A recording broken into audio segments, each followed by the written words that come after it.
এবার বিপিএল এর শুরু থেকেই আলোচনায় আছে রান উৎসব।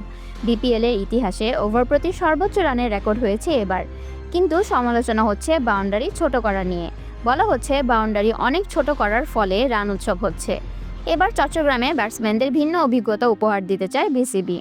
মাঠের সীমানা রাখা হবে এখানে আন্তর্জাতিক ম্যাচের মতোই। চট্টগ্রামের মাঠের অতীত রেকর্ড বলছে ব্যাটসম্যানদের জন্য এবারের উইকেটও হতে পারে স্বপ্নময়, কারণ এই মাঠে সবসময় ভালো রান আসে। শীতকালে এই উইকেট আরও বেশি ব্যাটসম্যানদের সহায়তা করে। যদিও সিলেটের মতো ছোট সীমানার বাড়তি সুবিধা চট্টগ্রামে ব্যাটসম্যানরা পাবেন না, সেটি নিশ্চিত। সিলেট পর্বে বিপিএলের অন্যতম আলোচ্য বিষয় ছিল ছোট সীমানা। মাত্র 52 মিটারের মতো দূরত্বে থাকা সীমানা দড়ি নিয়ে সরব হয়েছিলেন অনেকেই। বর্তমান চ্যাম্পিয়ন ফরচুন বরিশালের অধিনায়ক তামিম ইকবালও সীমানা বড় করার সুপারিশ করেছিলেন। তবে ছোট সীমানার সুবিধা কাজে লাগিয়ে সিলেটে প্রথম ইনিংসে গড়ে 181.58 রান উঠেছিল। 12 ম্যাচে 3 বার 200 ছাড়ানো স্কোর এবং গড়ে 17.5টি করে ছক্কা এর সাক্ষী।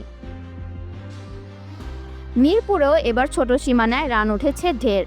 প্রথম 8 ম্যাচে গড় স্কোর ছিল 179.5 আর ছক্কা হয়েছিল 132টি।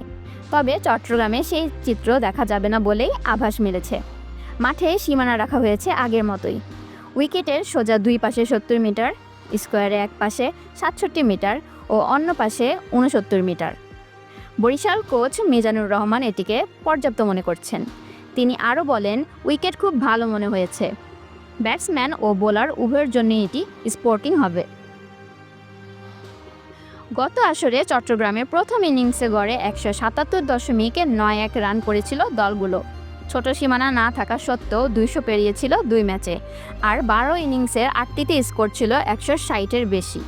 এবারও মাঠের অবস্থা একই। তবে শিশির বোলারদের মাথা ব্যথার কারণ হতে পারে। সাগর পাড়ের মাঠ বলে সন্ধ্যার পর এখানে ঘাসের উপর শিশির জমে। এতে বোলারদের বল গ্রিপ করতে বেশ সমস্যা হয়, ফলে ব্যাটসম্যানরা আরও বেশি ফায়দা পান। যদিও মাঠকর্মীদের মতে গত কয়েকদিন শিশিরের প্রভাব তেমন ছিল না।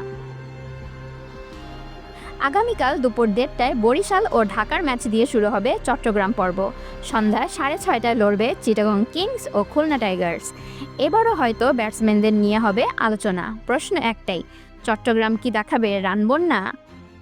সুমাইয়া বিনতে হোসাইন, ডি স্পোর্টস।